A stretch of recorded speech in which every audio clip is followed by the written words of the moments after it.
I guess there's like a little backlog at the food, so I'm going to give people another Sure. minute or two. Yeah, that we can get that's started. totally fine. And I was just going to introduce you with the bio that you gave me. Is that okay? Is there, except, you know, the book has been published. Okay, yes. Obviously.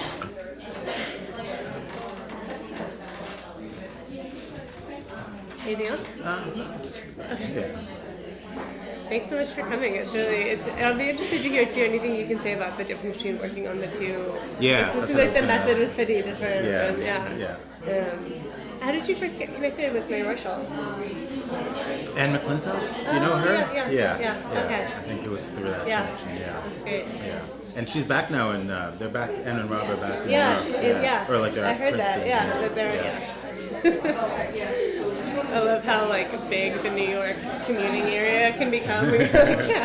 So is Mary Marshall no longer? No, she's here. She's out of town this whole week on a I research see. trip. Oh, okay. But she sends her regards. Alright. Sorry to miss it. Oh, Yeah. But I'm really glad she connected us. I'm always looking for interesting new people to bring into this, and you brought a great crowd. So. I'm going to tell everybody that we're about to start. Okay. Sorry.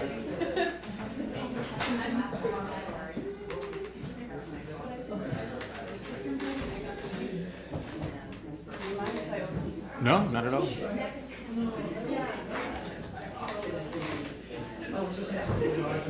Okay. I'll give another minute.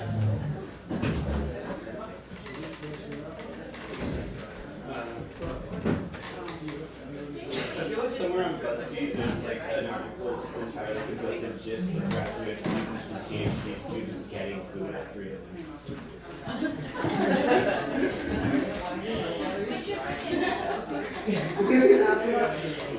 What's been the format of the other kinds of events you've been doing? Have they been readings or discussions or? Pretty much both. A lot of sort of like interview format, you know? Yeah. It seems to work. Yeah. it's a good, it's a neat way to. It's always so exciting for students to get to talk with the person who actually wrote the thing, you know? Like, get the behind the scenes and how did it happen. And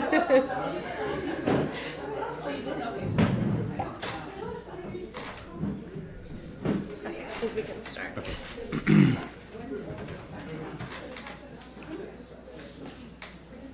Okay, welcome everyone. My name is Amy Starczewski, and I'm the Associate Director of the Oral History MA program here at Columbia. Tonight's event is part of our ongoing Oral History workshop series, and the topic this year is Oral History and Public Dialogue.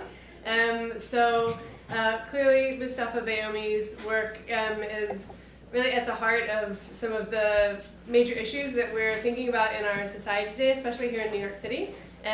He's a leading public intellectual, and we're really excited to hear about how he's used oral history and interviews and literary journalism in various combinations to achieve that effect.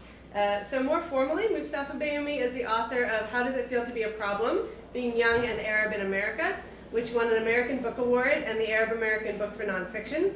He's the author of Midnight on the Mavi Marmara and co-editor of the Edward Said Reader. His latest book, This Muslim American Life, Dispatches from the War on Terror, has been published this September by NYU Press. His writings appeared in the New York Times Magazine, New York Magazine, The Guardian, The National, CNN.com, London Review of Books, Chronicle of Higher Education, among other places, and he's a frequent contributor to The Nation and The Progressive. A graduate of Columbia University, welcome home. Bayoumi is professor of English at Brooklyn College, City University of New York, and he's also been faculty in our Oral History Summer Institutes. I want to mention that this event is part of the Paul F. Lazarsfeld Lecture Series. And welcome you all. I'm going to pass around a sign-in sheet if anyone is not on our mailing list and would like to be. And I'll mention now and at the end that the book is for sale out in the hallway, so please pick up a copy if you'd like. Welcome and thank you. Great.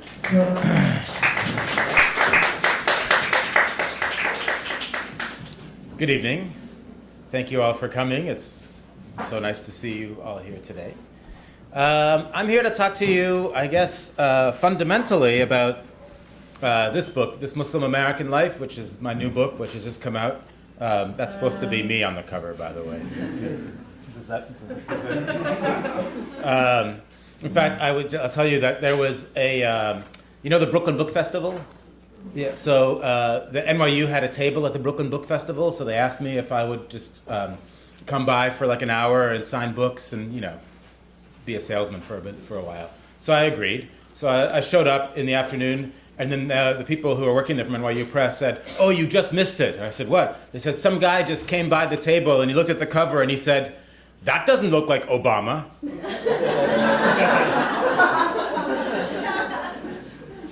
So,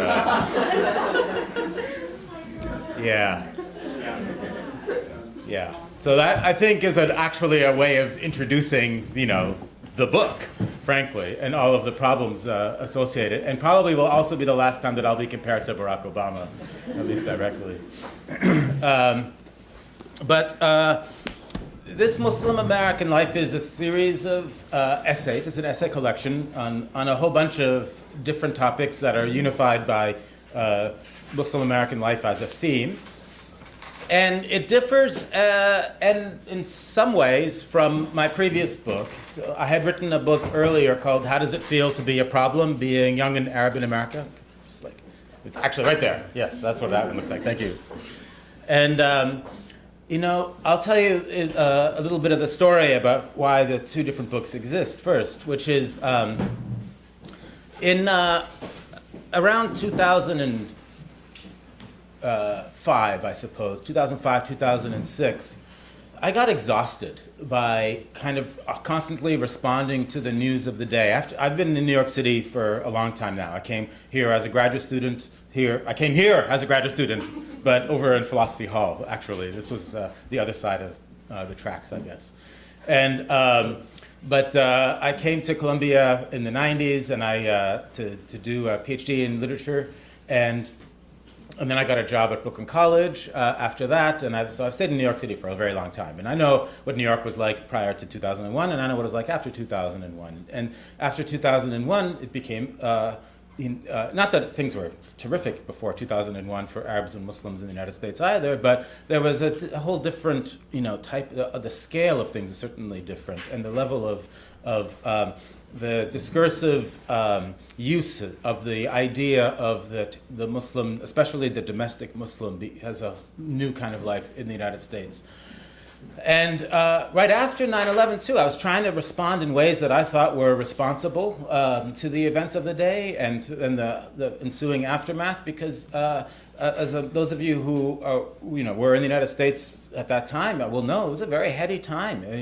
Right after 9/11, it was in New York City. It was the immediate response, I thought, was a lot of mourning and actually like introspection in the very first days after the terrorist attacks. And it was the city had a sort of eerie calm about it, and people were nice to each other. I mean, people are often nice to each other in New York, but there was a level of like intimacy in a way that kind of disappeared after a while. And it might be a fake memory, which is something that I think oral historians probably have to deal with a lot.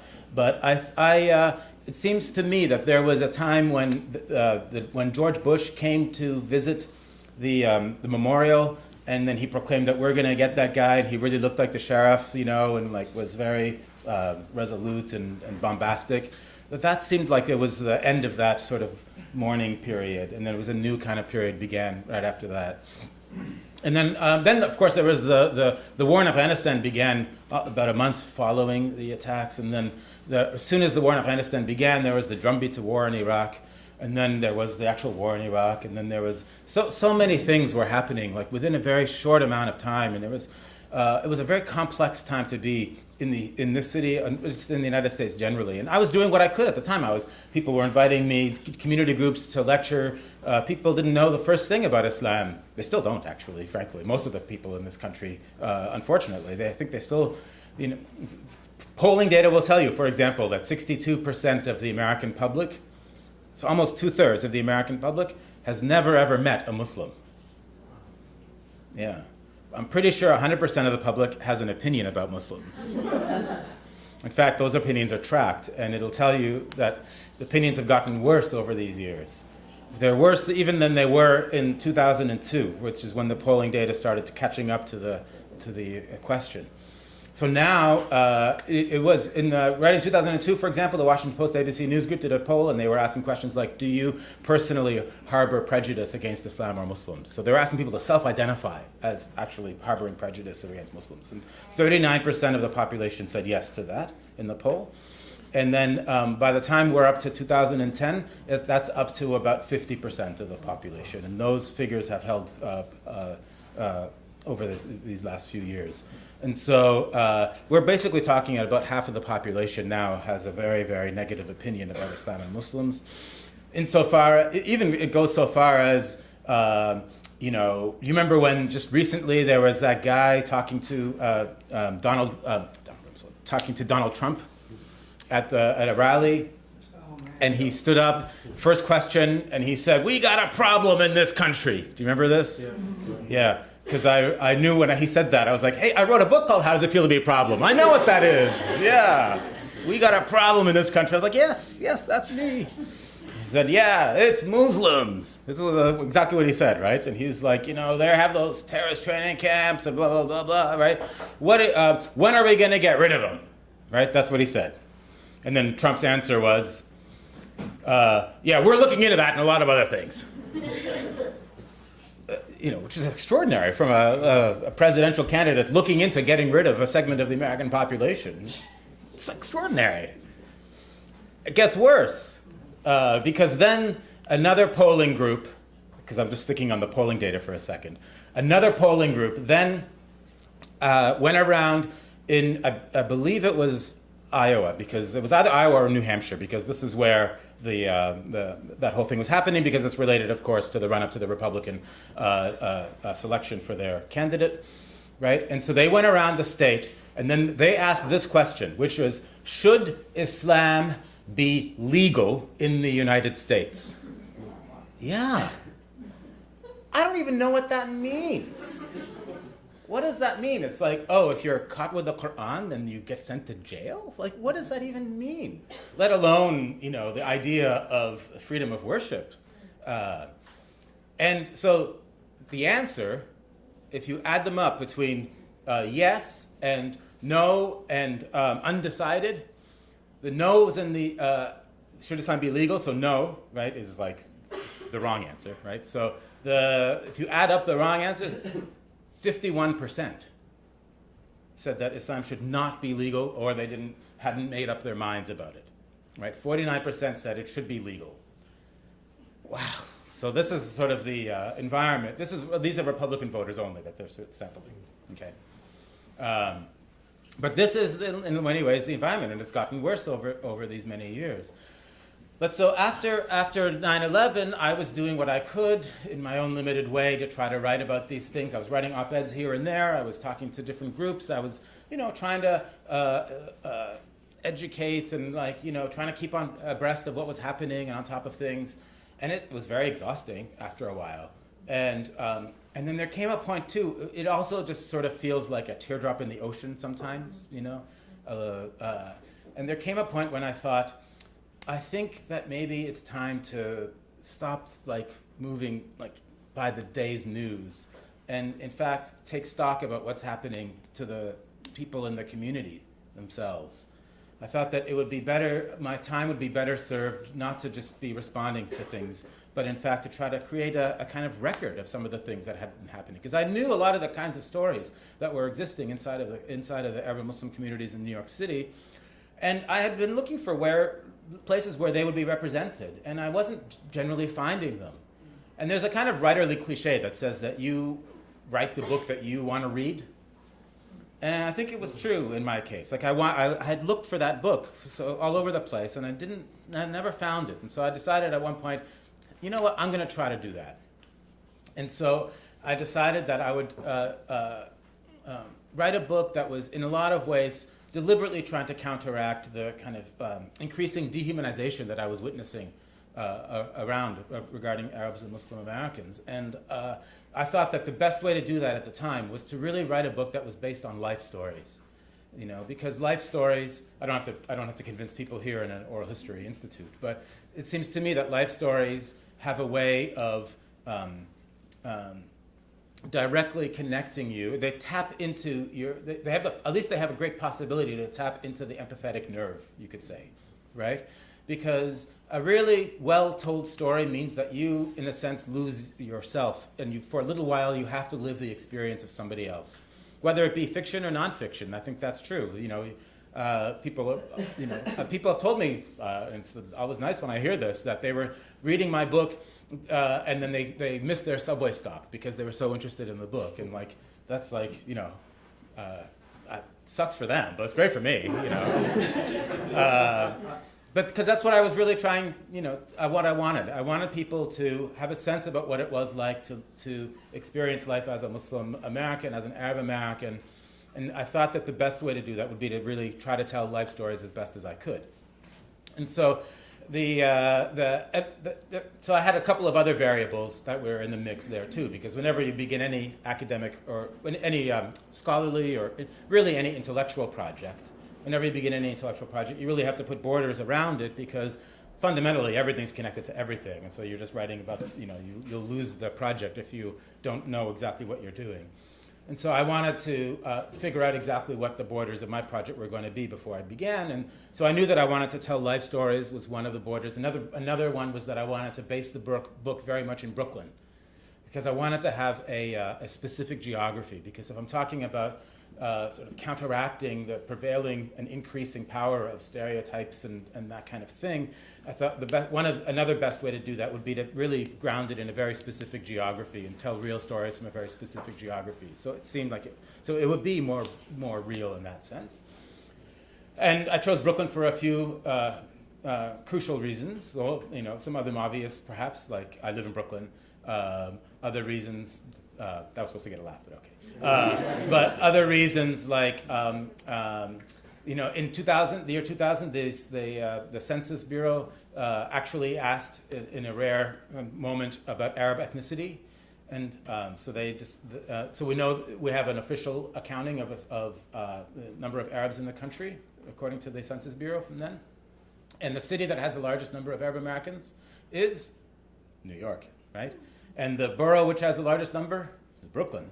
And in fact, in terms of gross numbers, according to the US Census from 2000, in terms of gross numbers, Brooklyn has more Arab Americans than even Dearborn, Michigan, which is kind of the unofficial capital of Arab America, right? And so I could then confidently claim that that was, a reason to choose Brooklyn, as well as the fact that, in a way, I think Brooklyn is, in a very real way, it's a kind of harbinger of the future of the United States, because no group really owns Brooklyn. Like, Brooklyn is really mixed by a whole bunch of different communities and ethnicities and histories and all of these sorts of things. And if you follow the projections, then you'll know that by around 2043, the United States will be completely pluralistic insofar as there'll be a white minority at that point. And so that's another reason to choose Brooklyn, because Brooklyn has that kind of energy there already, and so I wanted to tap into that. Also because Brooklyn has a literary tradition, and so I was thinking about that as I was also composing the book. So I knew that I wanted to set the book in a very specific geography. I knew I wanted to tell these life stories, and I also knew that I wanted to tell the stories of young people. And I wanted them to tell stories fundamentally of Arab Americans and focusing on Arab Muslim Americans. So I'll explain both of those briefly, why I chose those. Young people, because it seems to me that being young is always tough.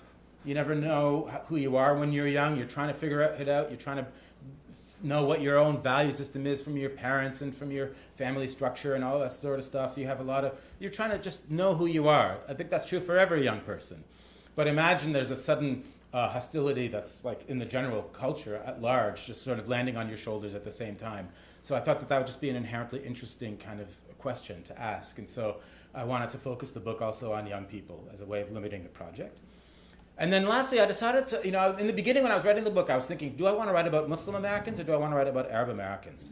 And I decided that I would write primarily about Arab Americans and focus on Muslim Americans, even though, and this is a learned audience, so I don't have to describe the difference between Arabs and Muslims to this audience, but I'll tell you that when I lecture around the country, I spend probably half of the lecture just describing the difference between Arabs and Muslims, because most people still don't know the difference in the United States. So, and at first I resented it, and now I actually embrace it, because somebody has to tell people what the difference is. But anyways, so in the United States, about 3/4 of the Arab American population is Christian. The Arab American population is primarily a Christian population in the United States, because they're the ones who were the bulk of the migrants in the latter part of the 19th century until the early 20s, when the doors of immigration closed to that part of the world and didn't open up again until 1965. And then over family generations, etc., they've expanded and such. And then also have come along with Arab Muslims in the post-1965 wave. Right? So now it's about 25% Muslim and 75% Christian. And I acknowledge that in the book, but I think that Arab American Muslims are really at the center of the storm, as it were, since a lot of things are happening around both being Arab and being Muslim. So I wanted to focus on that. And also, the American Muslim population is an extraordinarily complex group. It's also the most multi-origin religious community in the United States. It comes from 69 different countries of origin. Goes all the way back to the days of slavery, before the United States was the United States. Right? There were people brought from Africa and enslaved in the United States who were themselves Muslims from West Africa, who knew Quran, who could read and write Quran. Their story is fascinating and important to know. There was also in the contemporary contemporary Muslim American community, the largest group in the contemporary Muslim American community is African Americans as well. About at least a third of Muslim Americans are African American.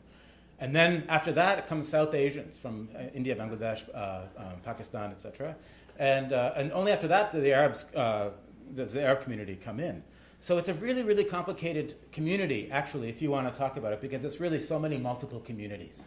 So that seemed to me, as an intellectual project, really daunting. Like, to think about, how do I write a book about Muslim American communities on the life stories? Like, do you have to then represent every group? That would be like 69 different chapters then. And it would just be impossible. It just felt kind of impossible to me.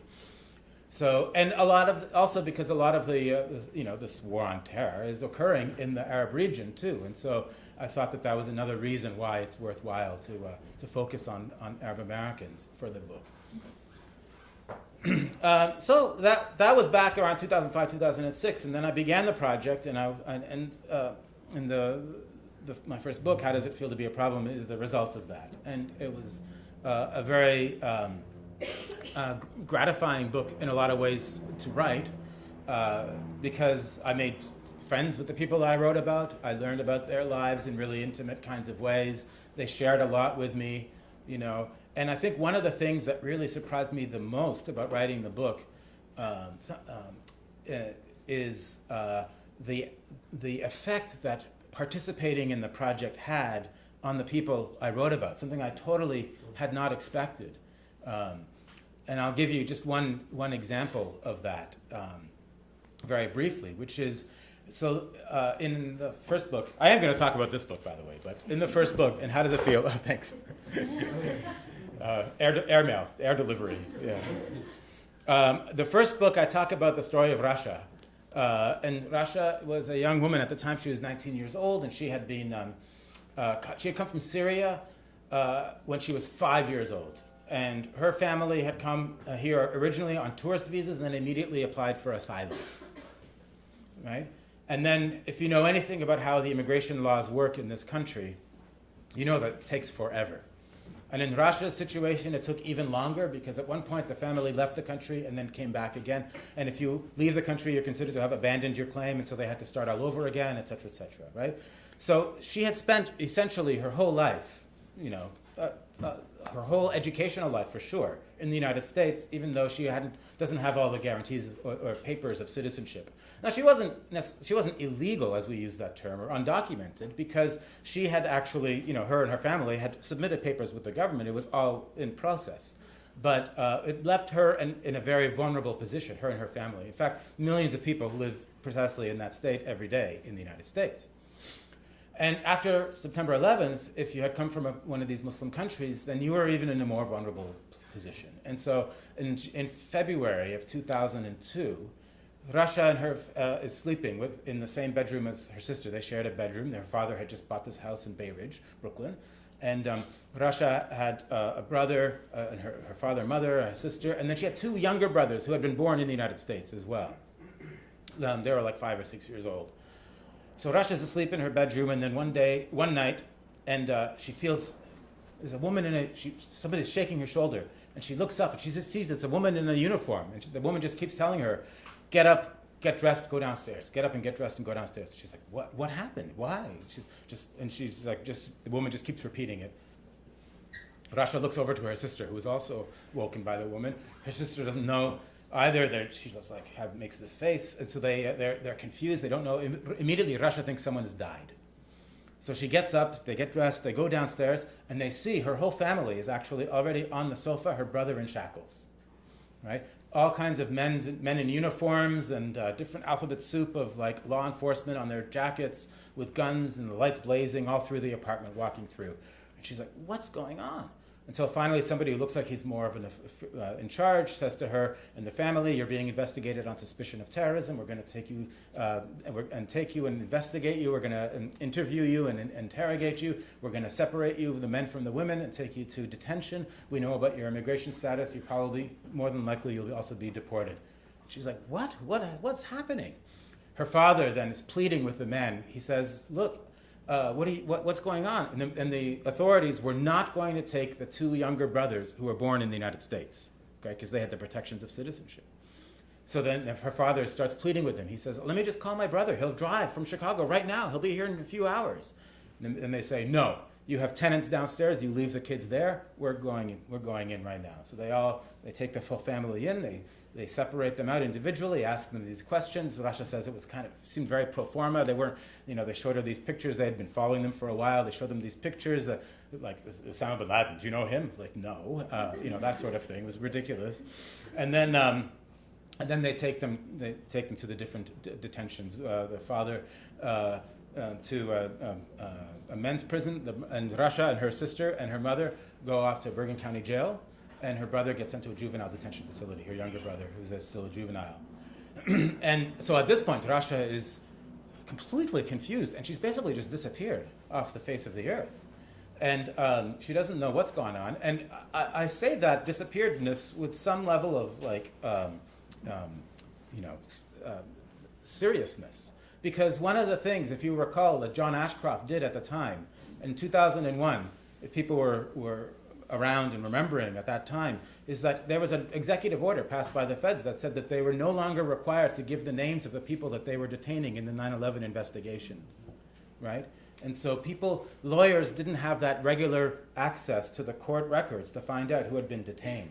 And in fact, lawyers were only able, and activists were only able to find out because they would go to these detention centers and wait for people who were released for whatever reason, because not everybody there was a 9/11 detainee, wait for people to be released for whatever reason, say, who was in there? Can you tell me their names? Do you know? So that they could patch together a kind of map of who had been detained, right? Anyway, and so Rasha and her family go through this. Rasha at first, she says, I was depressed, and then I got angry. This isn't justice, this is revenge. She said, we didn't have anything to do with 9/11, this is ridiculous. And I suspect that what happened in Rasha's case was there was an initiative called the Absconders Initiative that the Ashcroft and the Justice Department had prioritized then, which was people who had absconded and were going to be now picked up, and they were prioritizing people from Muslim countries. Even though Rasha and her family hadn't actually officially absconded, I think they were picked up within that kind of scheme.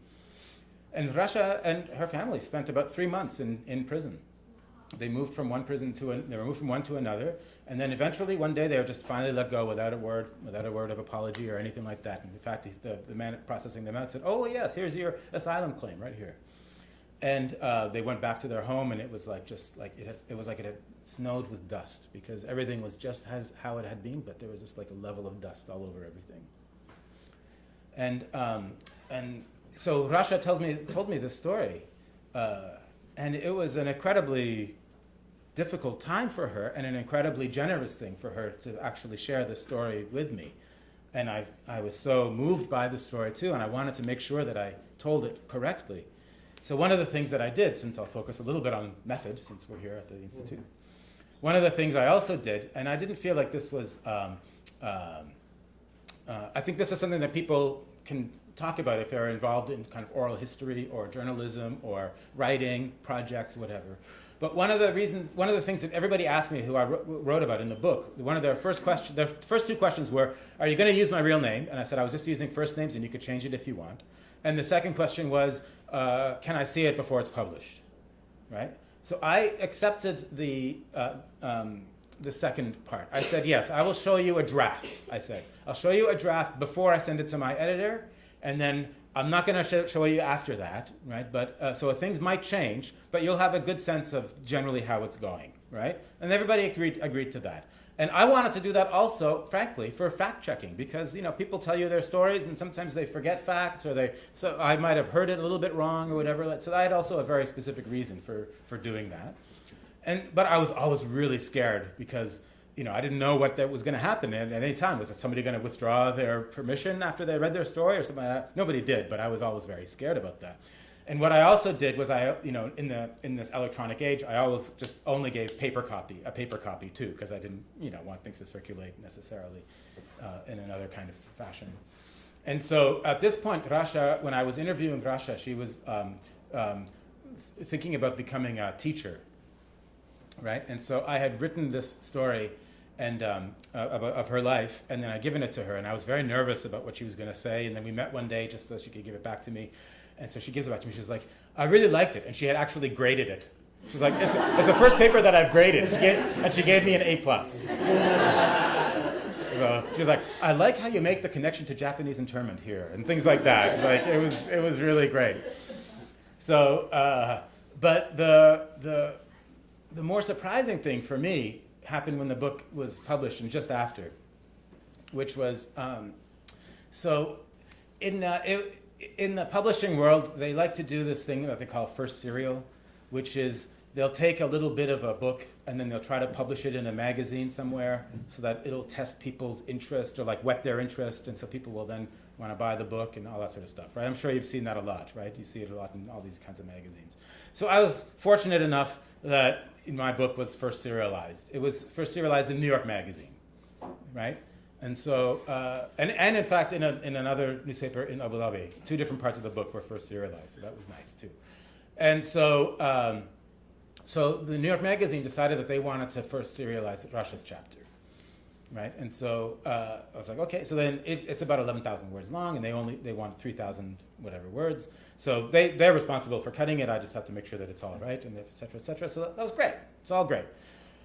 And then I get a phone call one day at home, and this woman introduces herself, and she says, "I'm the photo editor of New York Magazine." I'm like, "Oh, hi, nice to meet you." And she says, "Yeah, we really want a photo. We need some art for the article. So do you think Rasha and her family will sit for a photograph?" Now, Rasha's family was not actually very keen on her participation in the project at this point. And so I knew that wasn't going to happen. And I said, "I don't think it's really going to happen." And so they said, "Oh, well, could you just maybe find out?" And I was like, "Okay, sure, I'll find out." I was trying to be a team player, right? So I send an email, get off the phone, I send an email immediately to her, and I ask her, and she writes back immediately, and she's like, I don't feel comfortable with that, so I don't think so. I'm like, "Okay, that's fine." So then I call back the photo editor, and I say, she doesn't really feel comfortable. She's like, "Okay," then she says, "Oh, maybe we'll do like a graphic, I don't know, we'll see." So then the next day she calls me back. She's like, "We really want a photo. If it's not going to be the family," because I'd explained that she didn't want to do it with the family. She was like, and in the chapter I talk about Rasha and her 2 best friends who she went to high school with as well, who missed her greatly from being disappeared, essentially. And so they write back, the photo editor calls me back. She's like, "Well, what about with her friends? Would she be willing to do that?"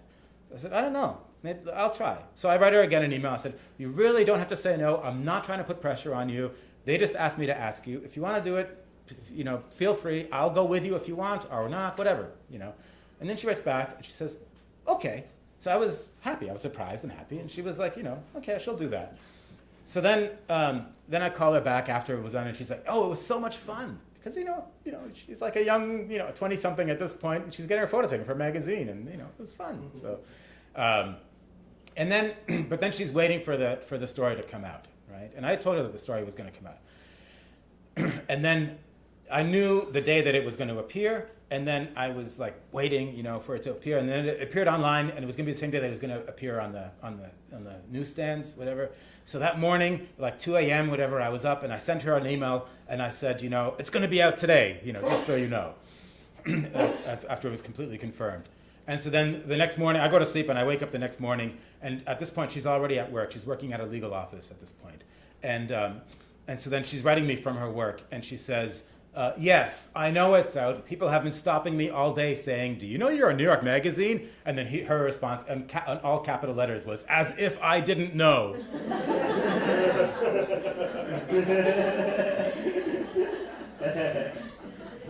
And then she told me, not at this time, but then a little while later, then she told me also, that same day, right? So she's at work. She's a paralegal, like a low-level paralegal at this fancy, law firm downtown Manhattan. And, when you're a paralegal, like a lowly paralegal, like you don't have anything to do with the partners. Like they're like the gods of this establishment. So she's there working that day, and then she tells me that she got a message that she had to go see such and such partner. And she's thinking, what? Like, why does the partner want to see me? And so then she told me she goes and she walks into to his office. It's all like, even nicer wood than Ivy League schools, right? It's fancy office, like super fancy, and he's there. And she walks in and she's like, yes. And she sees the magazine is on his desk. And then he says to her, the little introduction, he says, this is you? And she says, "Yeah, that was me. Was this happen to you?" She said, "Yeah, that happened." And he said, "This is wrong, what happened. And I know a federal judge. I'm going to call him up right now. I'm going to tell him he has to read this story, that this should not have happened." And she told me that when he said this to her, that it was like the whole weight of that experience just lifted off of her shoulders, right? Because everybody in her family had a really difficult time processing what happened after, coming to terms with it. And for Rasha, one of the reasons why she wanted to participate was a way to try to deal with it. And I think that, in fact, having it come out it became almost like therapeutic for her, and it was something that I totally hadn't expected, and so it was really great. Anyway, it always chokes me up a little bit. So, some of them are happier stories, though, in the book too. So it's not all doom and gloom. Not that I was looking for happy or sad. I was looking for real stories. I wanted just to sort of portray what was really happening inside the community. But that was How Does It Feel, and its after effects. And over the years, I've been also writing analytical pieces about sort of the war on terror, also from a very community or perspective on a lot of ways, sometimes a little bit more academic perspective, sometimes a historical perspective. And I felt like there needed to be, in some ways, a companion book. I think of the two books working very closely together. I think of them as companion pieces. Because although This Muslim American Life has some personal essays in it, they're mostly from my experiences. This one has none. I appear occasionally as somebody who's there interviewing the people, but it's really their stories in this book. And I tell a few stories about my life in this book. But it tends to be, this book is more analytical rather than life story oriented. Because when you're doing a book about life stories too, you have to emphasize some things and not others. One of the things that I felt like I wanted to really explain more thoroughly would be things like the historical connections that Arabs and Muslims have in the United States more thoroughly than I did in this book. I also wanted to talk more directly about politics, the ways in which Muslims are primarily just sort of volleyed around as boogeymen in various kinds of politics, like that Donald Trump story that I began with. And of course, that has antecedents too. From the 2008 campaign, we saw a lot of that, even from the Democratic side, right? Remember when the Republicans kept on saying that Obama was a Muslim, and then the Obama website at that time said, it had the facts about Obama, and they said, the smear about being called a Muslim was one of the things that they said, so being a Muslim is a smear. It wasn't only until Colin Powell sat down on one of those Sunday talk show hosts and said, there's nothing wrong with being a Muslim American. In fact, Muslim Americans exist, and they have fought in the war on terror as well. And he very eloquently called out that thing as well. So the way that Muslim Americans and Muslims and the Islamic faith that are all sort of used politically, I think is a really important thing that we should be paying a lot of attention to. Actually, I think it has a lot to do with the life and health of politics in the United States. The community itself is tiny. It's maybe 3 million to 6 million people. It's like 1 to 2% of the population in the United States. It's not the communities that's important. It's the way in which they're talked about, far outsized their levels of their numbers, and the way in which they're used to stoke a politics of fear in this country. It seems to me that we should be paying a lot of attention to these questions, just for the health of our political system itself. So there's another section that's on politics. There's another section. So there's history. There's politics in this book now I'm talking about.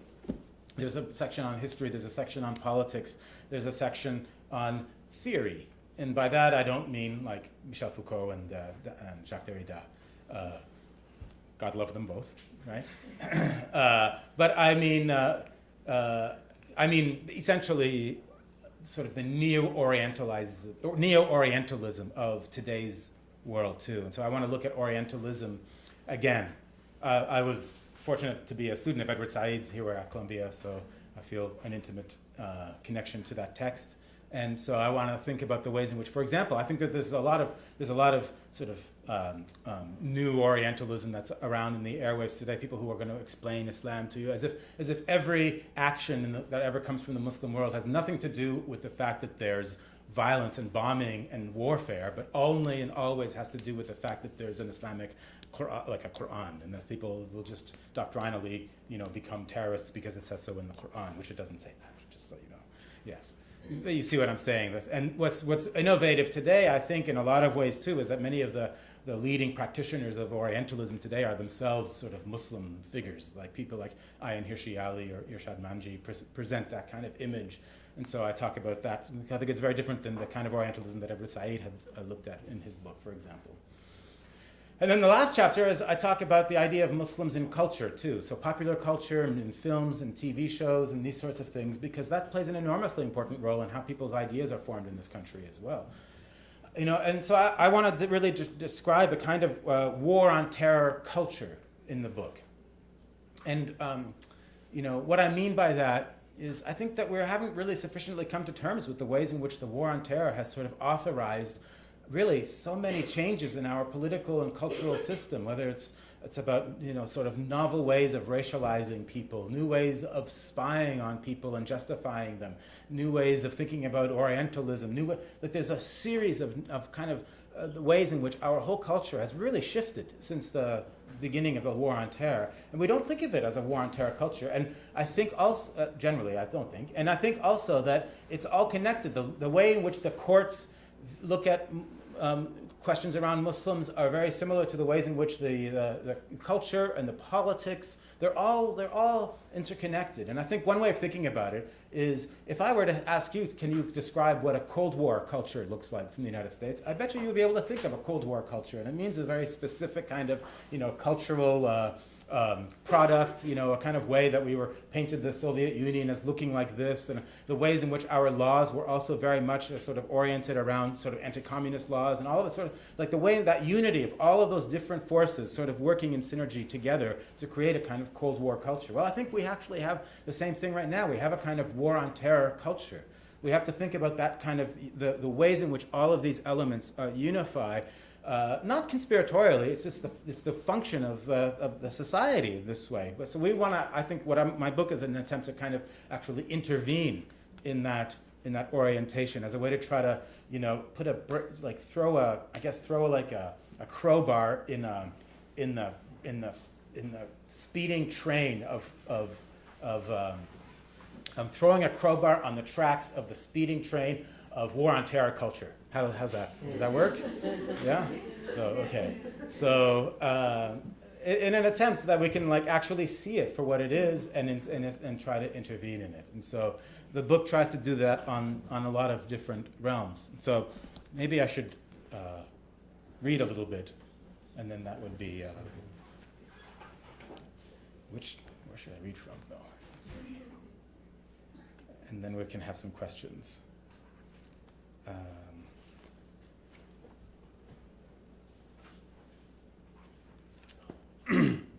How about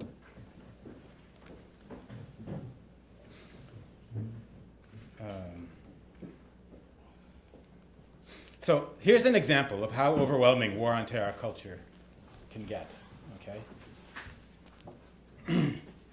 I think it's self-explanatory. This chapter is called Coexistence.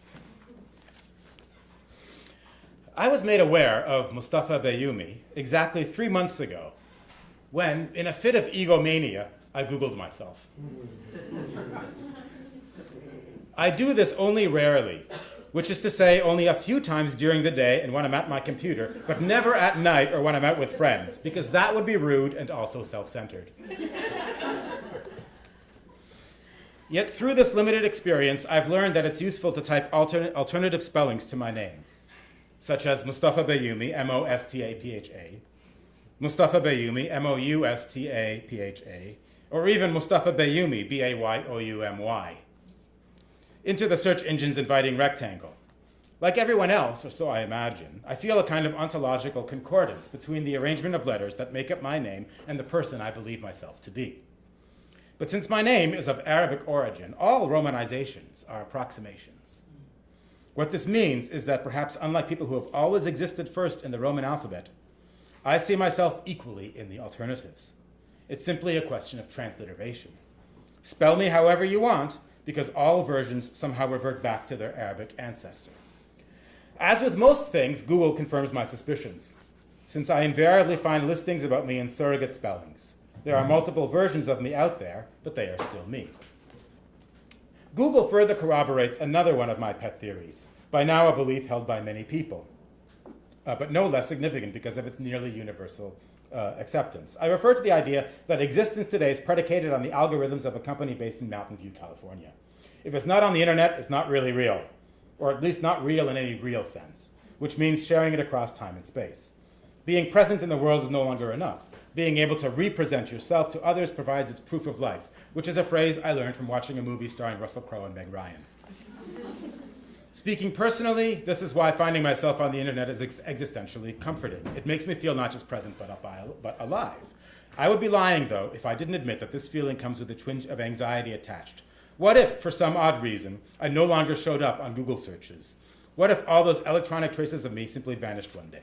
If that were to happen, I'm quite sure I would also disappear. So imagine my surprise when one day, 3 months ago, as I was ego surfing, which is a term I learned after Googling your name, I came across a reference to a novel that included a character named Moustafa Bayoumi, M-U-S-T-A-F-A. At first, I was incredulous. It would be less remarkable to stumble across a character named Mustafa in a novel. Tayyip Saleh's Season of Migration to the North features one very sexual but seriously messed up Mustafa Saeed. Or there's Aldous Huxley's Brave New World, where Mustafa Mond holds the estimable job of resident world controller for Western Europe. I've even read a novel with a character named Bayoumi, a villainous creature of misogyny found in Nawal Asadawi's Women at Point Zero. But this time was different. Unlike those examples, the name I was reading on the page, which in this case was a screen, was not simply Mustafa or just Bayoumi, but the unity of both, the yoking of the first to the last, Mustafa Bayoumi. This, I thought, is kind of weird. The website where I first found Mustafa Bayoumi looked amateurish, and since I wanted to find out if the book was real, I naturally went to Amazon.com. There I discovered the novel, titled Thou Shalt Kill. It's a detective story set in Pittsburgh, published in 2011 by an imprint of Simon & Schuster, so it's a mainstream book, and written by one Daniel Blake, which Amazon informed me was a pseudonym. The mystery was deepening. Google Books kindly allowed me to read a few pages from the novel, and from what I could gather, the plot included a murder at a church that followed an earlier killing of someone named Redwine. Two detectives, Baradino and Patrice, were considering if the two murders were related. And that's when Patrice says, there's no guarantee this is even related to Redwine. True, could be copycat, could be coincidence. Methods the same, locations completely different. Only a few people had access to where Redwine was killed. Here, anybody could have come in off the street, literally. Few buildings more public than a cathedral. And why the smashing of the crucifix, the icon, the windows? None of that with Redwine, was there? Patrice pointed out. Someone who hates religion. Someone who hates Christianity, certainly. Someone like Mustafa Bayoumi.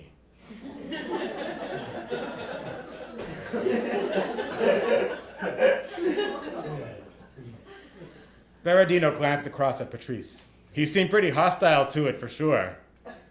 So we look at Bayoumi first. Two things immediately became clear to me. First, the prose was bewilderingly awesome.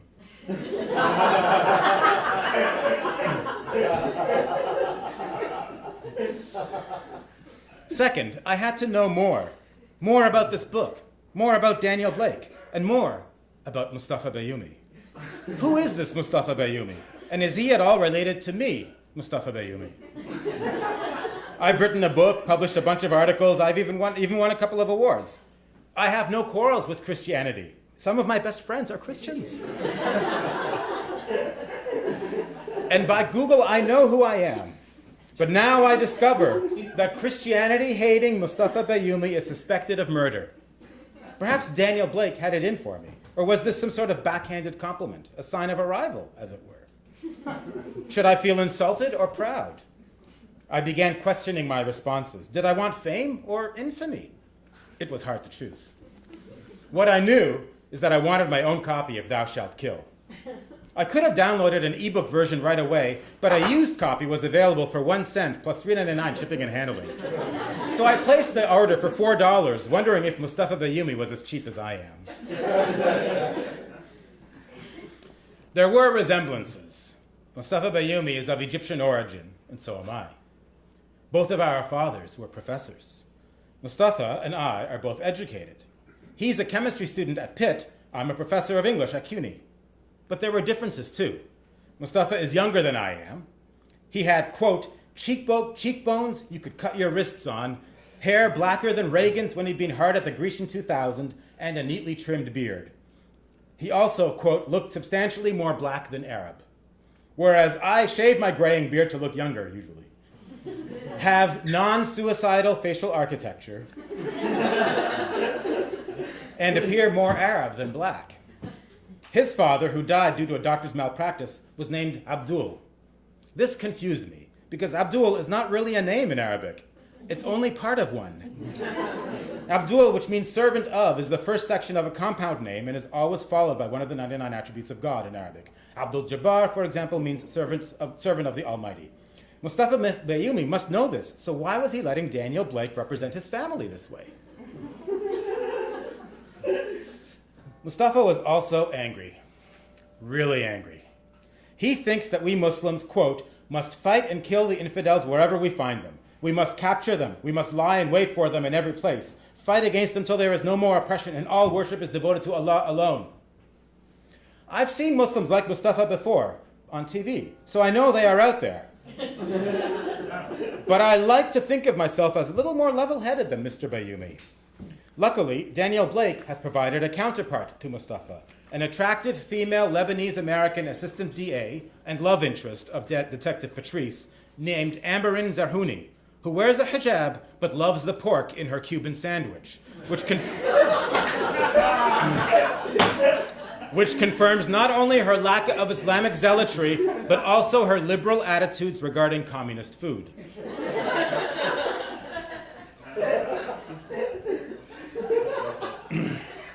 To be honest, Mustafa Bayoumi was starting to irritate me. I've spent a lot of time trying to explain the way Muslims are stereotyped and caricatured in the media, and here he was acting like a common terrorist. This, I thought, could complicate all my well-meaning efforts at coexistence. I tried to contain my anger, however, because after reading about how Mustafa Bayoumi manages his rage, I became worried about my own. Shall I keep going? Or? Yeah. I decided to seek out advice about what to do if your doppelganger was threatening your own reputation, so I called up Philip Roth.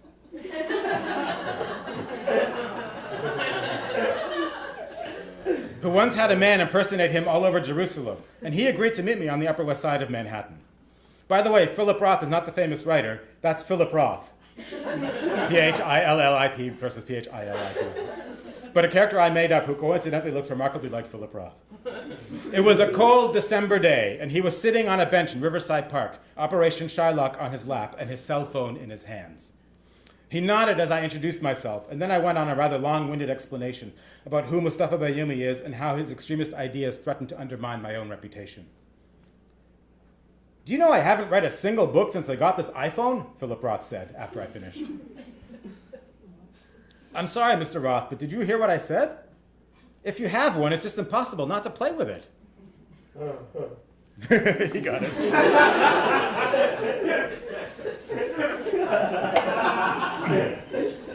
Mr. Roth, what if people think I'm Mustafa Bayoumi? My voice had too much emotion in it. I regretted it immediately. Calm down and stop complaining, he said, still staring into his phone. He finally looked up. I would tell you to find out if he has a girlfriend and then sleep with her, but here is your only problem, he said. He's not real. He's a character in a book, so chances are his girlfriend, if he has one, isn't real either. I protested that I knew Mustafa Bayoumi wasn't real, but that he was real enough to cause me problems, because in this world, the representation is more important than the thing itself. The representation becomes the thing, I tried to explain, realizing I was beginning to speak in italics. And then I go on this thing about how I explain that. Let me skip a little bit. That way you'll have to buy the book to get the full effect. I left Philip Roth on the bench and was quickly disappointed that it hadn't been more helpful.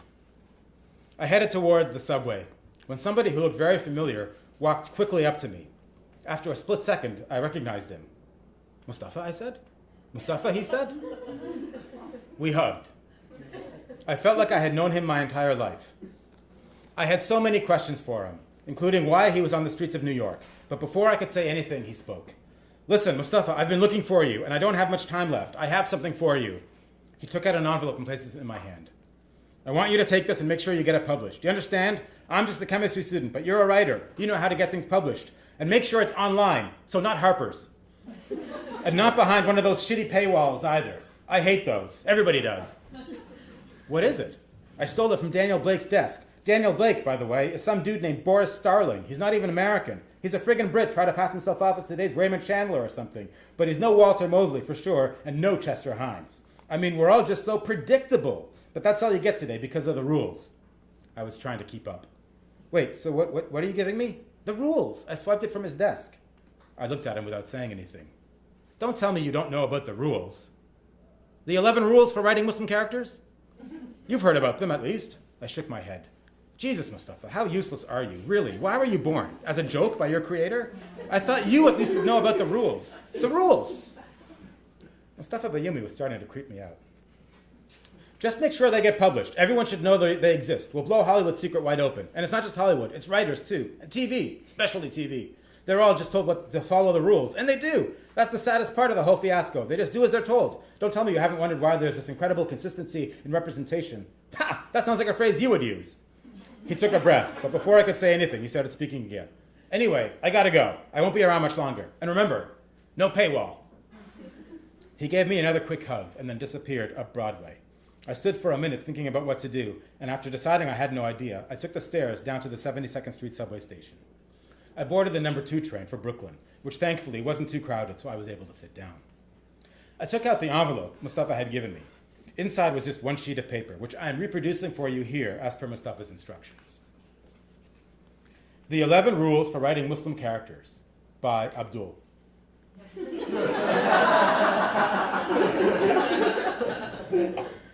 1. Be very careful. Palestine is not Pakistan, Iraq is not Iran, and Hamas is not Hezbollah.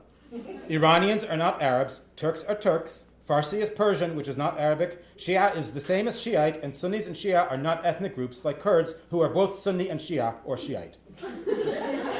I know it's confusing, sorry about that. Before 9/11, you could have gotten away with simply describing this mess as ancient hatreds, but in this age of the internet, ancient hatreds now sounds like amateur hour. If you're still confused, hire a consultant, preferably ex-CIA.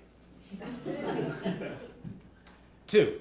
Men with beards should never be shown smiling. 3. You will probably have an older male Jewish character. Make him wise. That he is sad or inconsolable if this is a book goes without saying. Don't bother showing Arab Christians. No one will believe you.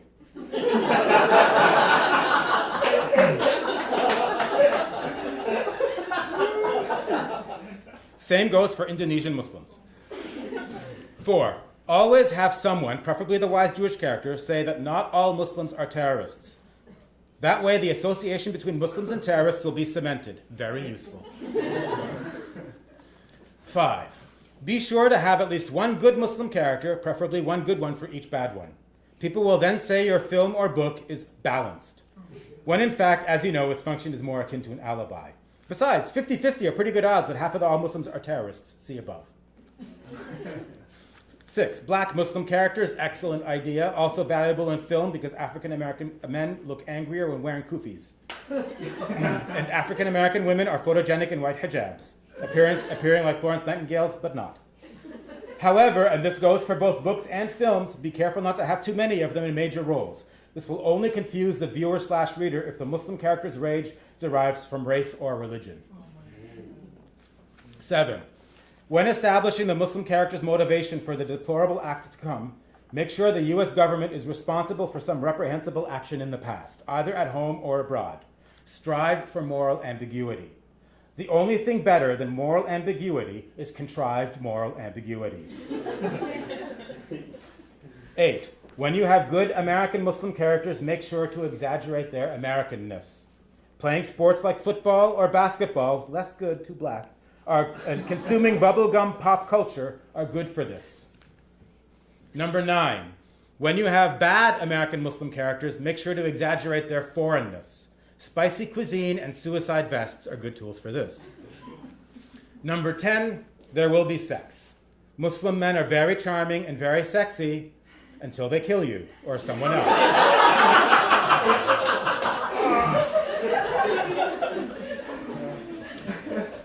then they must become less charming and sexy.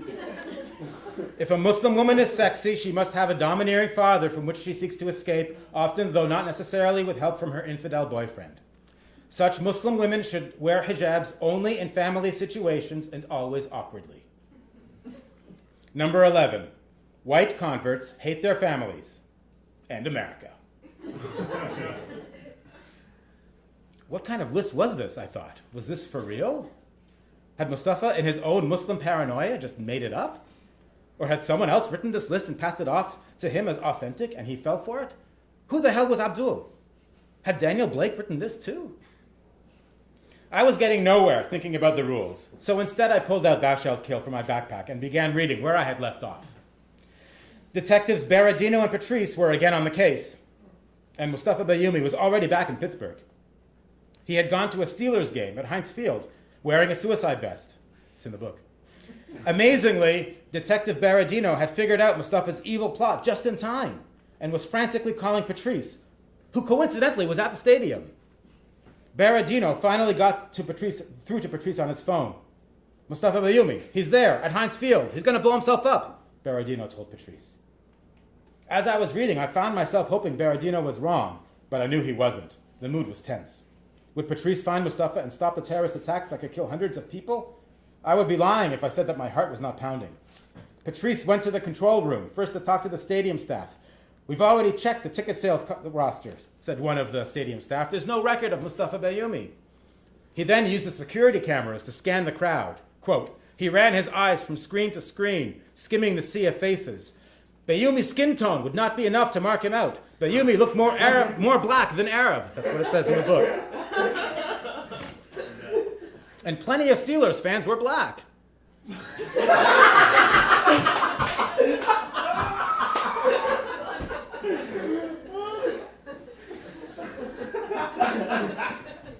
But Patrice finally spotted Mustafa in the bleachers. And that's when it became clear that the young detective had no choice. I understood, even sympathizing with Patrice's position. And yet somehow I felt sorry for Mustafa, though I knew I shouldn't. Quote, 2 minutes to go, 3 points between the teams. The Steelers on offense, 2nd and 10, 32 yards out. Patrice looked through the crowd and got a fix on Mustafa. There, Mustafa, his mouth working furiously, talking to himself, praying. Praying, right? Patrice ran to Mustafa's row of seats, pulling out his gun and frightening the crowd. I continued reading. Quote, Mustafa turned toward the commotion at the end of his row and saw Patrice, pistol held in his two hands right in front of him, a bead drawn on Mustafa. I knew what would happen next. Patrice squeezed the trigger, faster than thought, and Mustafa's head exploded. Not all of him, just his head. Split like a watermelon and gone in puffs of blood. I had to reread those last sentences. Patrice squeezed the trigger, faster than thought, and Mustafa's head exploded. Not all of him, just his head. Split like a watermelon and gone in puffs of blood. Oh. His head exploded. A powerful feeling of melancholy started to tremor through me, like a moving subway car shaking on the tracks. There was still 100-odd pages left in the book, but instead of soldiering on, I found myself staring straight ahead, my mind as empty and sad as a blank sheet of paper. I closed the covers and sat in silence. Mustafa Bayoumi is dead. Long live Mustafa Bayoumi.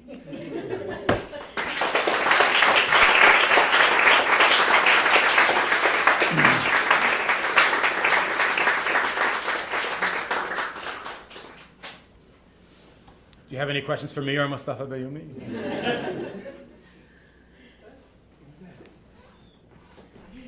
You're describing Poland. Maybe. Do people in America laugh when they watch Homeland like they laugh when they Like they laugh when they're. Well, I have no idea how this audience watches Homeland, but I don't think people are laughing when they're watching Homeland. I don't think so. I certainly was laughing hysterically when it recently with the graffiti story. which is one of the best culture jamming things that I've read in ages. That was beautiful. Mustafa, Daniel Blake is you too, right? No, that book is real. That book is completely real. Go ahead. I'm not making this shit up, man. That's totally real.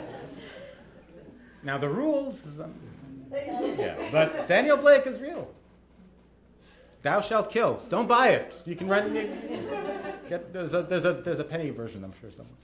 But you came up with the rules because they are, like, for me, really accurate when I think about like all the movies I saw. But you came up with them. Precisely like that. I mean, I was just sort of mining all of the different representations, And even like, did you see, another example would be Amrika. Do you ever see Amrika? Yeah. Which is, has a lot of really good merits about it. But anytime that you have like an Arab story, there always has to be like this love affair with somebody who's Jewish too. It's always, like that's how that movie ends, and it's like, there's nothing opposed to it, but it's so scripted, like that's the thing. It's like, really, why? What are you trying to, it's overdetermined, you see what I'm saying? And so everything about representations with Muslims is so overdetermined by these rules. And so it was really just a way of trying to like sort of catalog all of it and then skewer a little bit. You sort of set these two books up as a pair and in part a contrast. Yeah.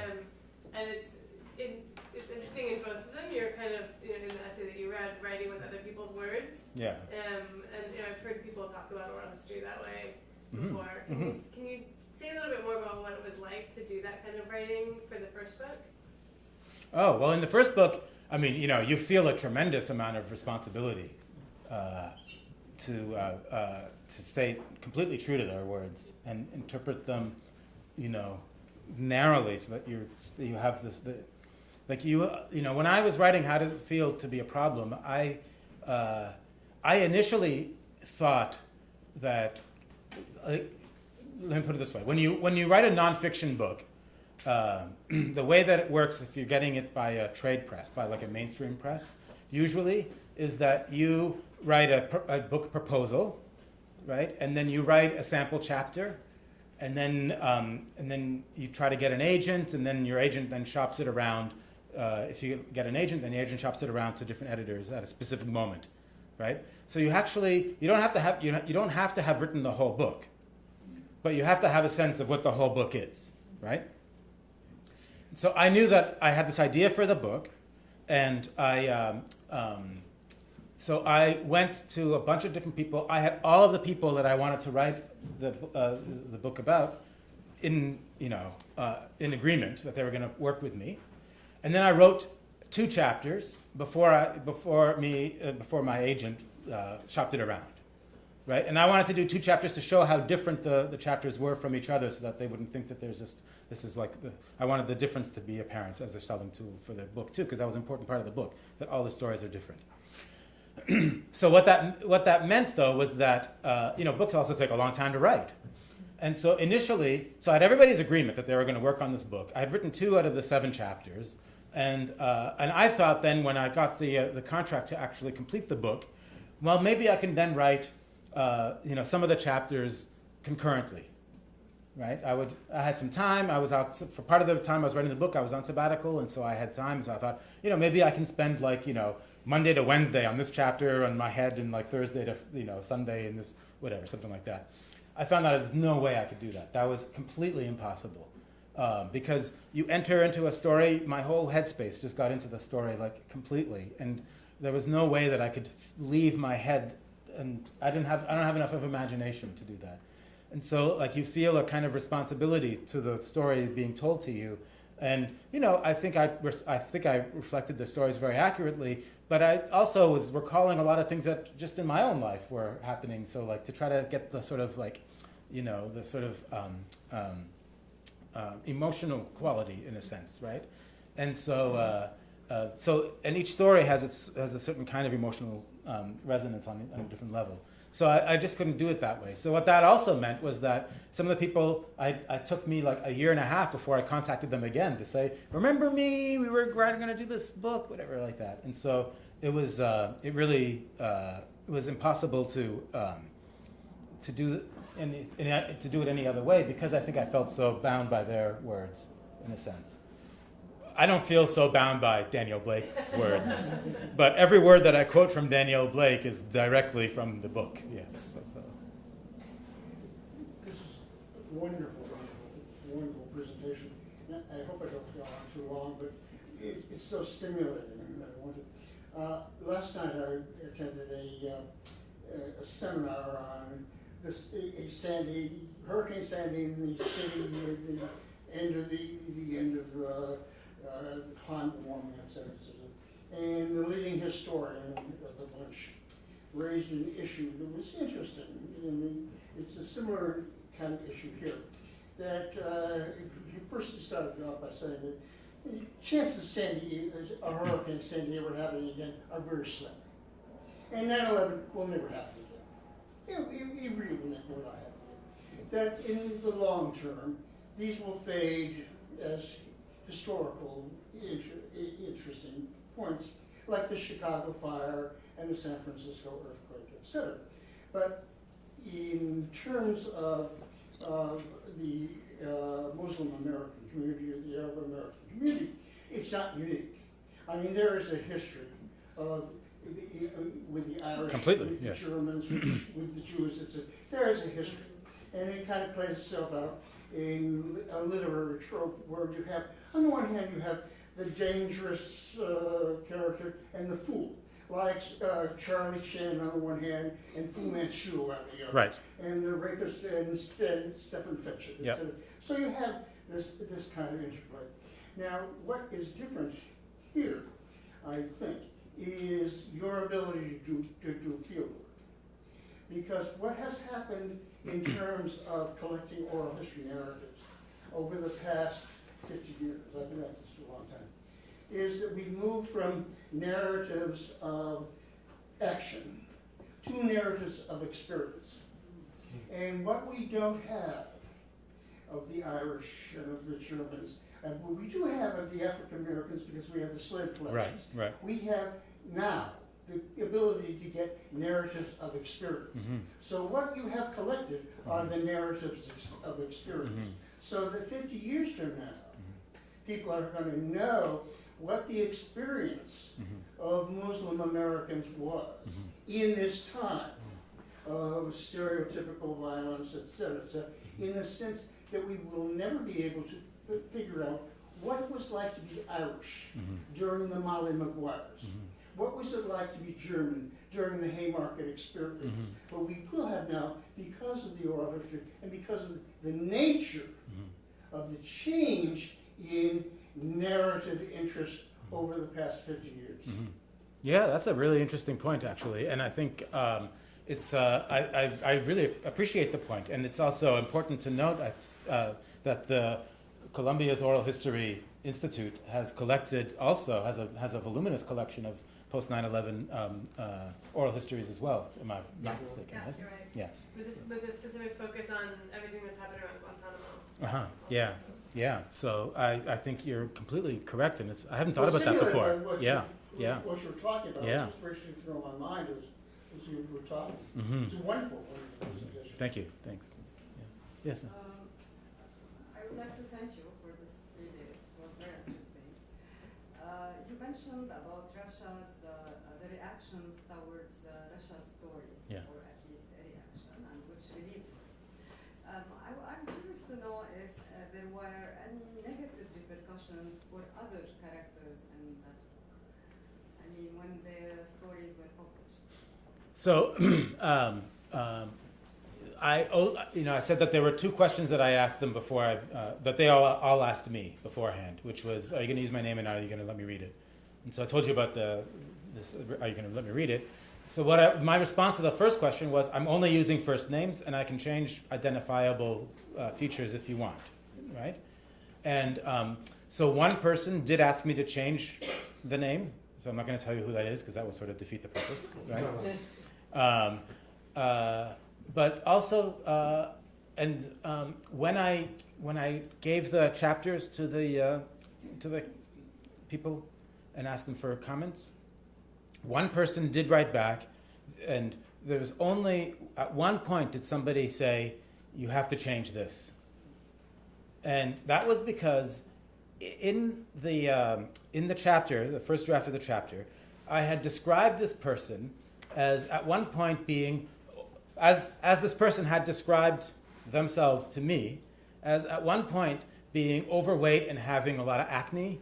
And it was like a shift of like a life cycle thing. So I wanted to like, that's how it had been told to me. So I wanted to include it because it was also useful as a way of saying life cycle. And then the response I got was, no, you cannot publish this chapter until you take those lines out. So it was only vanity. That was the only thing out of everything else that's in the book. In terms of after effects, I don't think so. I think others have also told me that from other chapters, the story is not as profound as in Rasha's case. But they've also told me that the participation is very important. And several other people from the book have now very willfully, talk about their participation. So they're known. Like it's known now who, Yasmin, who I was writing about in one of the chapters in the book. She has a very interesting, complex story too. But the story ends with, it begins with her father wanting her to go to medical school, and then she has all these legal issues in high school, and so then at the end, the story ends with her wanting to go to law school. So now Yasmin is currently an assistant district attorney in Brooklyn. I think I can say that freely because she totally identifies with the book and gives people a book. She talks about it on radio interviews and so she's so I don't have any qualms about talking about her participation in the book. And for her, the book was also this important document for her as a way of validating her experience too. So I don't know of any directly negative. I do know that other people have also come up to me who are from the community and they say to me, oh, I know who that is. And I don't confirm or deny, but they say that they're friends with so-and-so. Nobody's told me that it's been a problem. Unless you know something that I don't know and you want to tell me. Yeah. Because these things happen. Yes, of course, yeah. I was conscious of it, but I tried to tell them about the way that I was doing it so that they would be informed as well. But yeah, you don't know. And sometimes I was more explicit with certain kinds of details in the book than others, like naming a place by name or just describing a place because that's an identifiable marker about certain things. You can be sensitive about that sort of thing. In the back, and then I'll come to you. Yeah. You can easily find it. Would you read the rule pertaining to African American Muslims? If I could easily find it? Yeah, it was one of your 11. Oh, yeah, sure.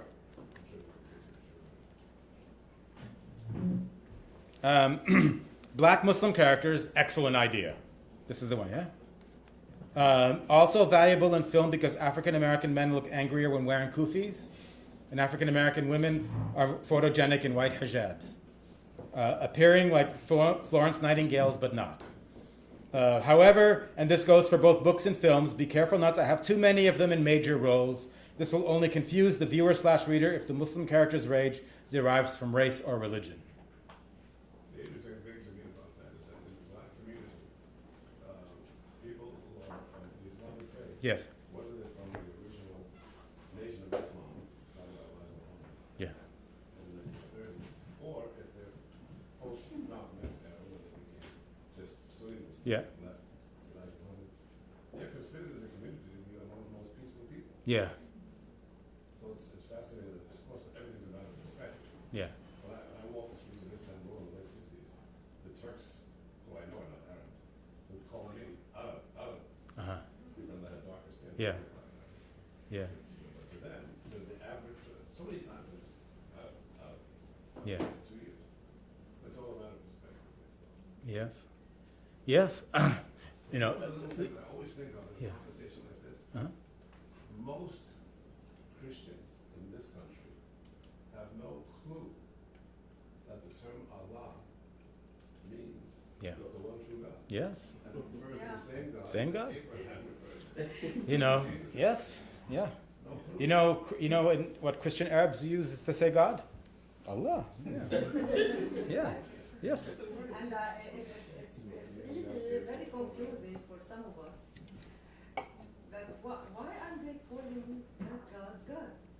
I mean, why are they calling him Allah? And for us in Arabic, Allah is God. God, yeah. Whether you are Christian Right, or Muslim right, or Jewish. right. This is Allah is God. Yeah, yes. Yeah, I mean, there, this is clearly tongue-in-cheek and about representation. So I take your point about yes, you're right. It does not accurately represent the African American Muslim community, which is the point. But there's another chapter in the book, for example, that talks about the relationship of mid-20th century. This is a previously published essay that's in this book called East of the Sun, West of the Moon, which is about the Ahmadiyya movement of Islam coming to the United States in the 20s and 30s and 40s, and their relationship to African American Muslim communities in the United States, where there's a lot of African Americans who join also through the Ahmadiyya movement, including a lot of the major jazz figures of that era, and the connection of jazz to Islam as a way of also grounding this history. Like I was saying, things get left out if you in war and terror culture. War and terror culture is premised also on a denial of any kind of Muslim culture in the United States prior to 2001, right? So it's also important to reintroduce those. And a lot of the major jazz figures of that period were totally or Muslim. Art Blakey and the Jazz Messengers, for example. Yeah, like at one point they were a completely Muslim band, and they were not called the Jazz Messengers. They called Art Blakey and the Messengers. Because it's like Rasulullah. It's like they're playing off of the idea of the message of God and the messenger of God, right? And so, I argue too that in the book that everybody knows a love supreme. A love supreme is it's like Coltrane's God love John Coltrane. There's even a church of John Coltrane, Philadelphia, right? I mean, the man is spiritual beyond and not that John Coltrane himself was Muslim. John Coltrane was hugely ecumenical. He was so interested in every kind of faith tradition. But McCoy Tyner was Muslim, his piano player, and he had a lot of Muslim, introduction around him. And if you read the liner notes to A Love Supreme, they sound really Muslim. A lot of them sound really Muslim. And so I argue that there's no way of proving this that I know of, but I do argue that that part where they start chanting "A love supreme, a love supreme," it almost sounds like Allah supreme, Allah supreme, Allah supreme, which Allah supreme is Allahu Akbar.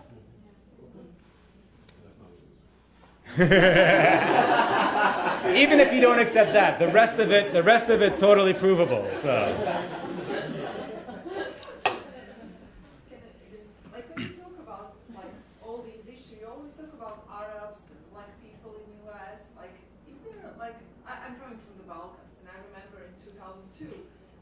Journalist from UK actually called me. I'm a journalist also, so he called me to help him and asked me if I can help him to find somebody to talk about white Al Qaeda. Pink, green, what do you want? And I also unfortunately had a couple of friends here, many friends, many people from the Balkans. Yeah. Here. Yeah, sure. Many of them are Muslims also. And when I asked them in 2002, and even now, are you okay? Do you have any kind of problem because you're Muslim? They say, no, you're right, we're okay. Yeah, I don't know. Is it different? And do you at all touch up to that? Or So, is there a notion at all that there are white Muslims around this world? Well, let me put it this way: the NYPD has that notion because they had an Albanian. The Albanians were part of their mapping project, for example, of the the NYPD. Everybody knows what I'm talking about. Yeah. So their countries of interest, they had, I forget how many, it was 14 or something like that. I forget exactly how many. So they had this whole mapping project for all the different communities. So it was 14 different countries and African American. They called it countries of interest. African American was a country. Yeah. So think about that. Yeah. But Albanian was one. So certainly within the sort of official things that was there. And they went around, well, it's a silly story, but okay, I'll tell you anyway, because it makes fun of the NYPD, so it's good. Because they would also go around to all the different, they surveyed all the different restaurants and like places where the whole community hung out, and they made these different maps, right? Including for the Albanian community, including like, pizzerias and things like that too. There's one actually in Park Slope. It's no longer, they closed down, I don't know why, but it was actually on the NYPD's report. The best thing was when that was released, because it was somebody leaked it from the police department, and then the AP was writing these stories, and then the police department said, "Oh no, they're just making this up," and then the AP then put all the information on their website so that everybody could see it. And then of course the best thing was then Gawker then went, Gawker? Gawker went and took the reports, and they were all the reports that were about restaurants specific. And then they made like a Yelp review, all just based on the NYPD reports of all these. It's really hilarious. But I think also I actually think that the horrible experience of the Boston Marathon bombing, though, is also instructive here, right? Because first of all, right after the marathon bombing happened, the first person that they arrested and were suspicious of was a Saudi student, right? And they went after him with a vengeance, actually. And his story is very sad, and he got all kinds of he's suing, I believe. I think he may have settled at this point. I'm not sure, but he's suing. But his story is sad. And then, but then when it was discovered about the brothers, right? I mean, just look at the way that the media talked about them. It was first of all, they're literally Caucasian. Right? They're literally Caucasian. And then all over the media, it was, we thought they were white, but they're Muslim. Actually, yes, you had actual articles that said this sort of thing. They're not white, they're Muslim.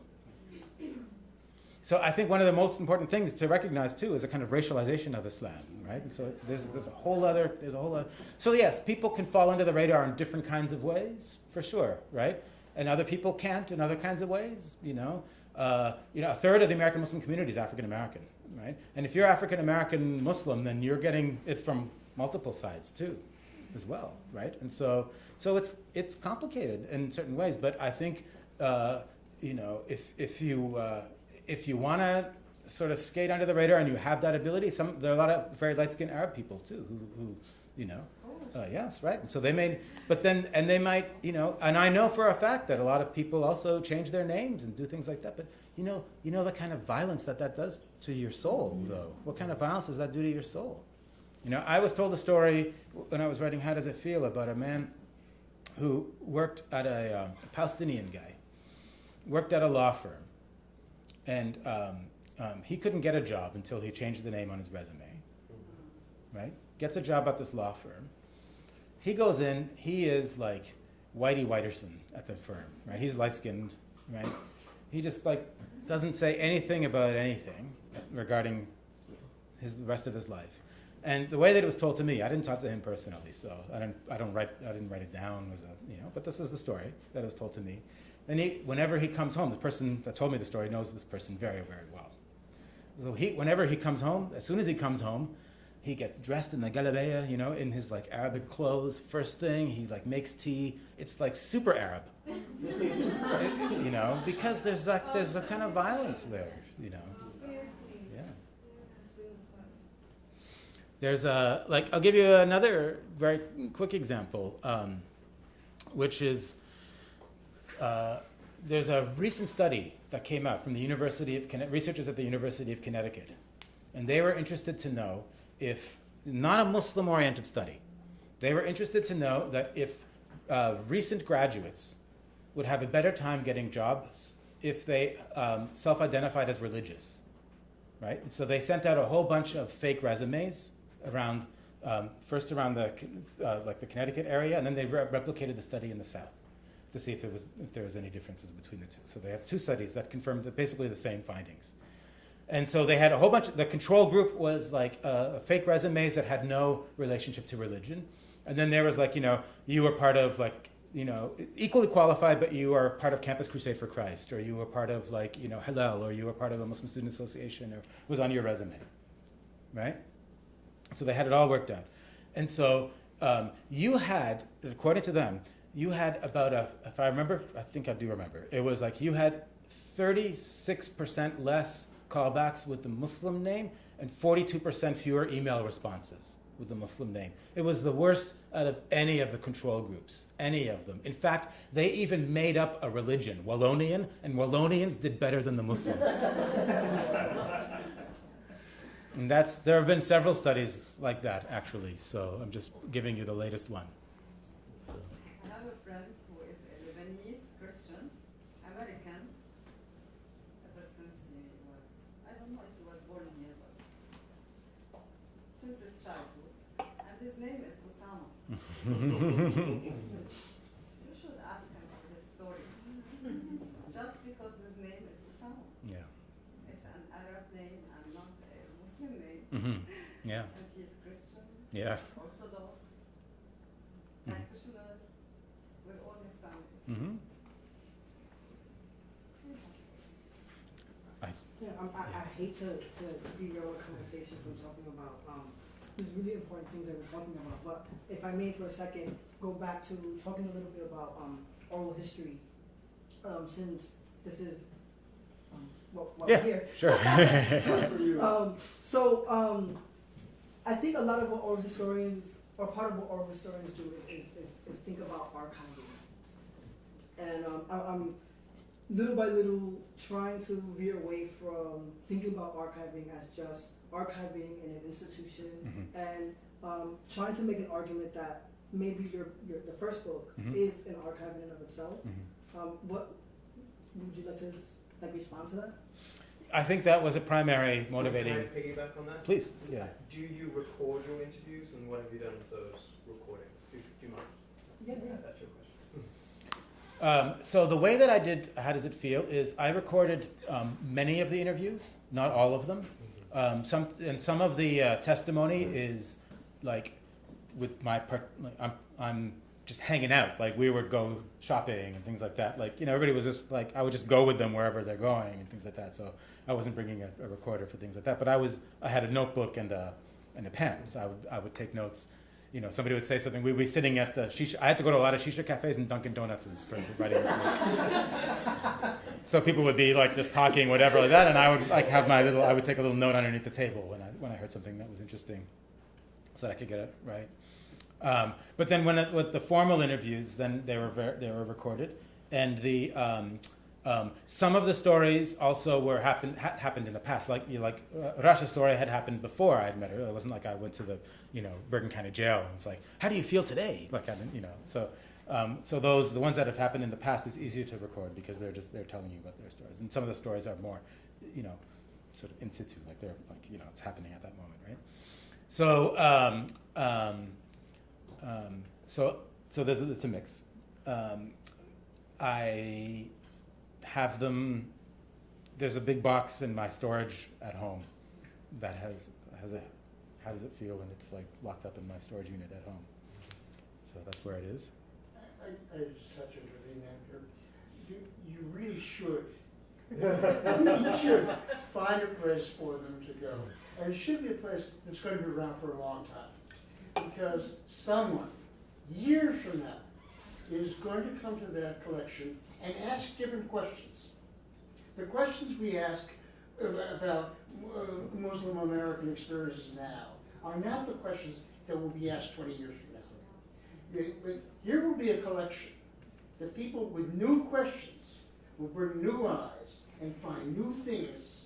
So you really should try to find a place to put them. And it should be a place that's going to hang around for a while.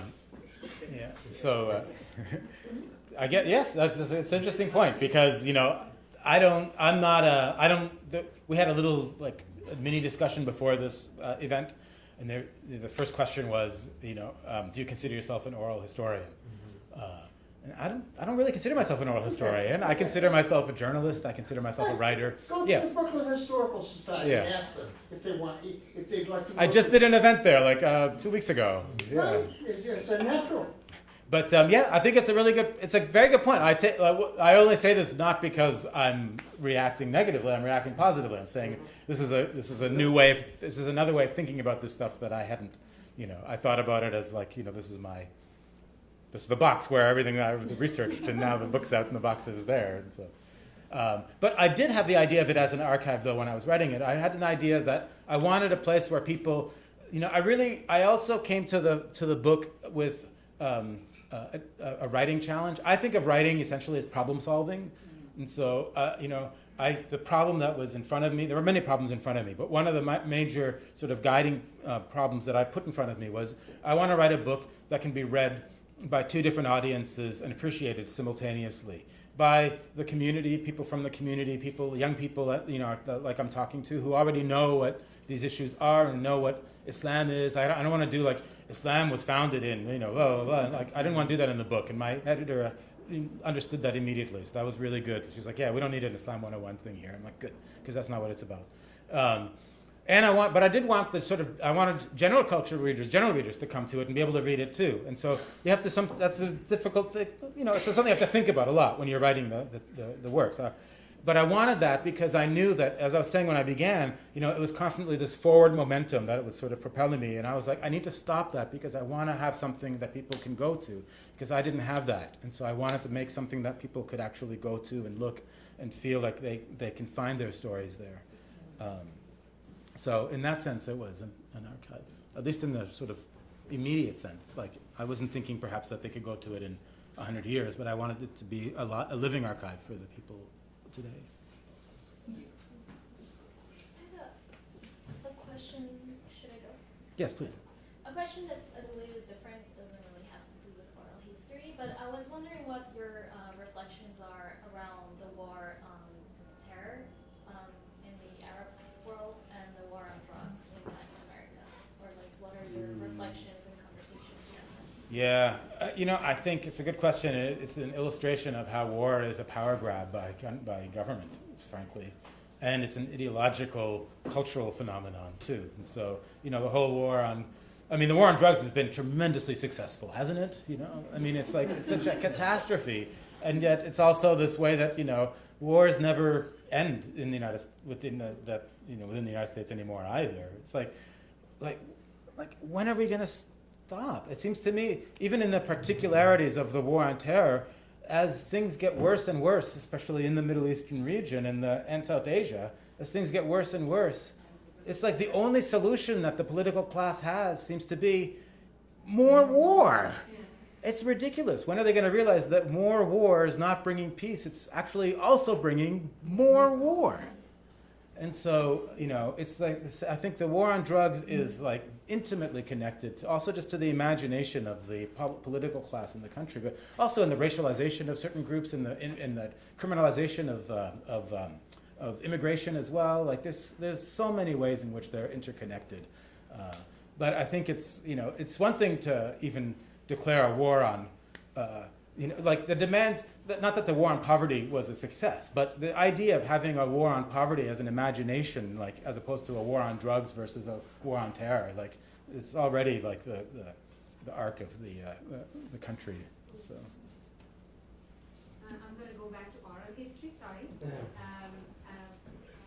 It's just what you said about the fact that you don't consider yourself an oral historian. So at the point when you started writing it, am I correct in assuming that you saw yourself more as a writer and less as an oral historian? And if that is the case, was that helpful, or was it in hindsight, do you think awareness of oral history would have helped you or shaped it differently? So I'm just trying to explore the connection between a writer and an oral historian and what the intersections are and what the pros and cons are. Yeah, that's it. I will freely admit that I don't think I have enough intimate knowledge of like oral history to answer that question.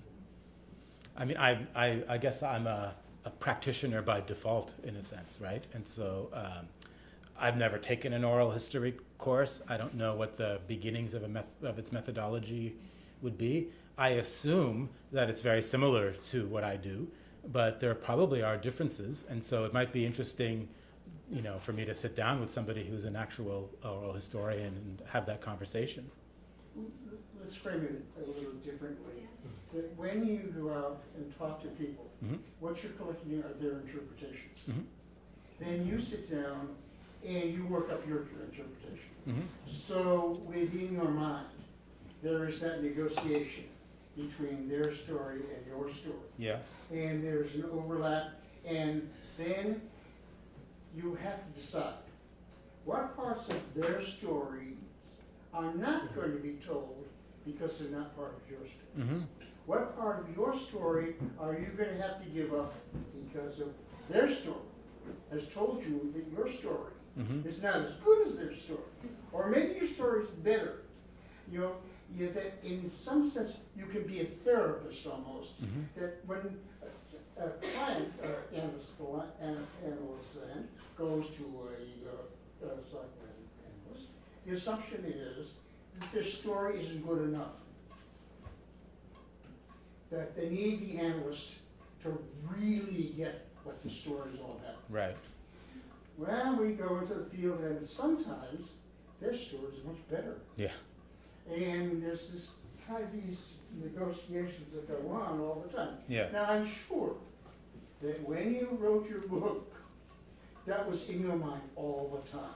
Yes. In different words, but that, the experience, if you look at your own Mhm. experience, I'm sure that you couldn't have written the book without considering all of those things. Completely. And I think that there's a couple of other things, though, that I also considered, which maybe are productive to discuss. One is fact-checking. So I would also, factualize everything that they would tell me. And so I would look for newspaper accounts as much as I could. I would talk to other people in order to corroborate their story and things like that. So maybe that's an oral history thing, or it's journalism. Yes, right. So that's what yes, right. So there's that, and then the other thing that I would do too is so that's the journalistic side. The scholarly side was also to put sort of some context and history in some of the stories too. So I did some of that. That wasn't necessarily told to me. But I would never say that these are their words, obviously. Like what I would do is, as they're telling me the story, I would provide the context and the history. And so what that also did, and the third thing, would be, when people tell you their stories, they don't usually tell you their stories sequentially. Or do they tell you, not that every story is best told sequentially. Sometimes reordering a story has a better impact for the story. So a lot of what I did was I completely took their words, but I would reorder their words so that there would be a more fluid narrative that would arc. Because you want a narrative to arc in a certain kind of way, because you want it to resonate on something, and so that's my interpretative side coming out there. But I think I was working closely with them at the same time because I did have them read, and I was talking to them about what they thought was important and that sort of thing. So.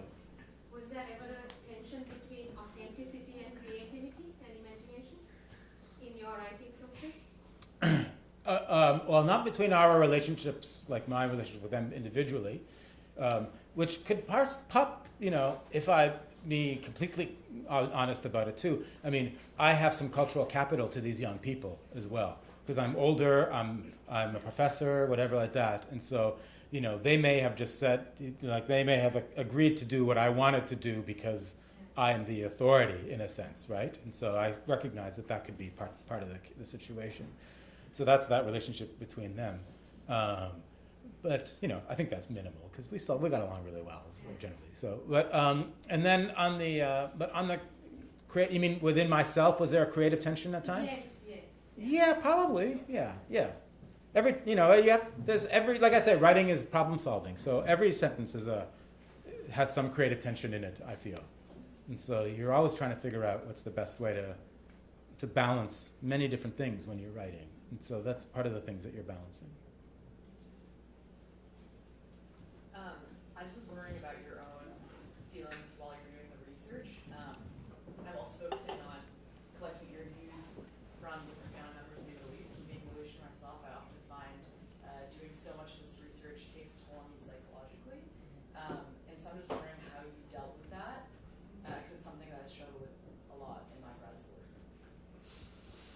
Yeah. And also being face to face with someone is a completely different experience than reading about it.